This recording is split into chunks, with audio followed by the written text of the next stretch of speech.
Hello viewers. TNPSC group 4 result கிட்டத்தட்ட 11 லட்சத்துக்கும் மேற்பட்டவங்க எழுதியிருந்த அந்த குரூப் 4 ரிசல்ட் அப்படிங்கிறது மோஸ்ட் எக்ஸ்பெக்டட் ரிசல்ட் அப்படின்னே கூட சொல்லலாம். ஸோ அது பார்த்திங்கன்னா சமீபத்தில் வெளியாச்சு. ஸோ அது வெளியான நாள்லேருந்தே பார்த்திங்கன்னா இந்த மாதிரி எவ்வளோ கட் ஆஃப் வாங்கியிருக்காங்க அப்படிங்கிற பற்றின தகவல்கள் பார்த்திங்கன்னா வந்துட்டுருக்கு. கம்யூனிட்டி வைஸாக எவ்வளோ கட் ஆஃப், ஸோ யாராருக்கெல்லாம் வேலை கிடைக்க போகுது, 150க்கு மேலேயா, 155க்கு மேலேயா, இல்லை 160க்கு மேலேயா, 130 to 140 இருக்கவங்களுக்கு வேலை கிடைக்குமா, இந்த மாதிரியான பலதரப்பட்ட விவாதங்கள் பார்த்திங்கன்னா போயிட்டுருக்கு.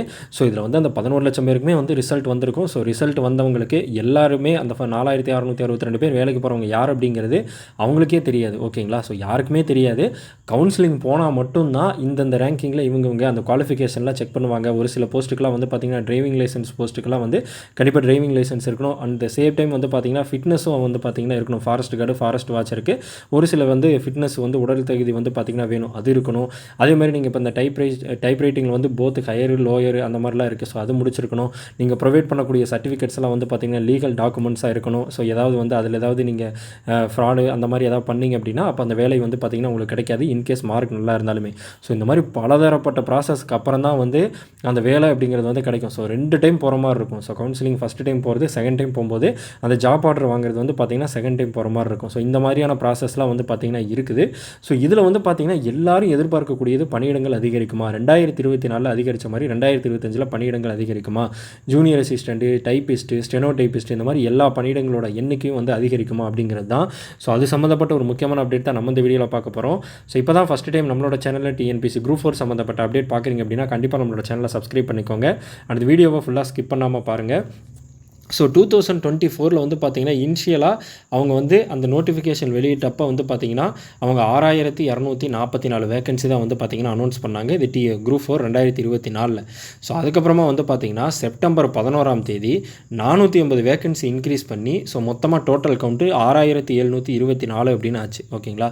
அண்ட் ரெண்டாவதாக பார்த்திங்கன்னா அக்டோபர் 9ஆம் தேதி 2208 வேகன்சி இன்க்ரீஸ் பண்ணி மொத்தமாக 8932 வேகன்சின்னு ஆச்சு. ஸோ இது செகண்டாக இன்க்ரீஸ் பண்ணது.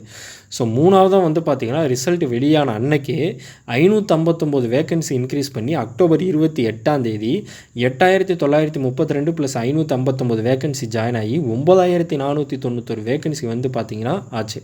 ஸோ அதுக்கப்புறமா நாலாவதாக ஜனவரி 9ஆம் தேதி 9491 + 41 வேகன்சி சேர்த்து 9532 வேகன்சி பார்த்திங்கன்னா மொத்தமாக இருக்குது. ஸோ டோட்டலாக 9500 பணியிடங்கள் 2024 நிரப்புனாங்க.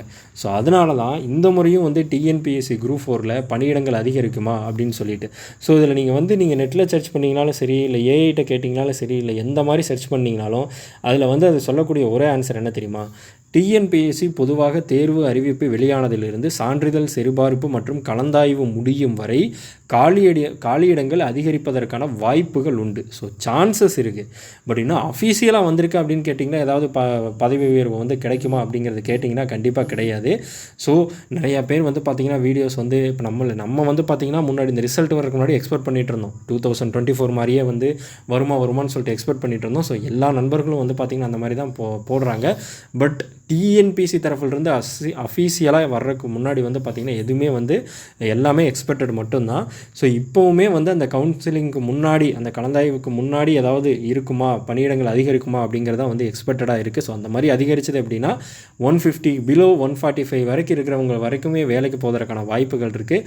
பட் இது எல்லாமே பார்த்திங்கன்னா நம்ம கையில் இல்லை. டிஎன்பிசி தரப்புலேருந்து அஃபீஷியலான அனௌன்ஸ்மெண்ட் பார்த்திங்கன்னா வரணும். ஏன்னா லாஸ்ட் டைமை கம்பேர் பண்ணும்போது 4662ங்கிறது பாதி அளவு தான். நீங்கள் அப்படியே ஒரு கிராஃப் எடுத்து பாருங்கள். 2023 10117 வேகன்சி, 2024 9491 வேகன்சி, 2025 4662 வேகன்சி, அப்படியே பார்த்திங்கன்னா பாதி அளவு. ஸோ இதில் பணியிடங்கள் அதிகரிக்குமா, எந்தெந்த பணியிடங்கள் அதிகரிக்கும் அப்படிங்கிறது மேபி கலந்தாய்வுக்கு முன்னாடி ஒரு லாஸ்ட் சான்ஸ் அவங்களா அஃபீஷியலாக அனௌன்ஸ் பண்ணாதான் உண்டு. இல்லை அப்படின்னா இந்த 2025 பொறுத்த வரைக்கும் இந்த 4662 வேகன்சி தான். ஓகேங்களா? ஸோ நெக்ஸ்ட் குரூப் 4 அவங்க அனௌன்ஸ் பண்ணும்போது ஏதாவது வேகன்சி இருந்துச்சுன்னா அதில் பார்த்திங்கன்னா ஆட் பண்ணுவாங்க. ஸோ மேலும் டிஎன்பிசி குரூப் 4 சம்மந்தப்பட்ட அப்டேட்களுக்கு நம்மளோட சேனல் வீடியோஸ் தொடர்ந்து பாருங்கள். இந்த வீடியோ பிடிச்சிருந்தா உங்களோட ஃப்ரெண்ட்ஸ்க்கு ஷேர் பண்ணுங்கள். நம்மளோட சேனலை சப்ஸ்கிரைப் பண்ணுங்கள்.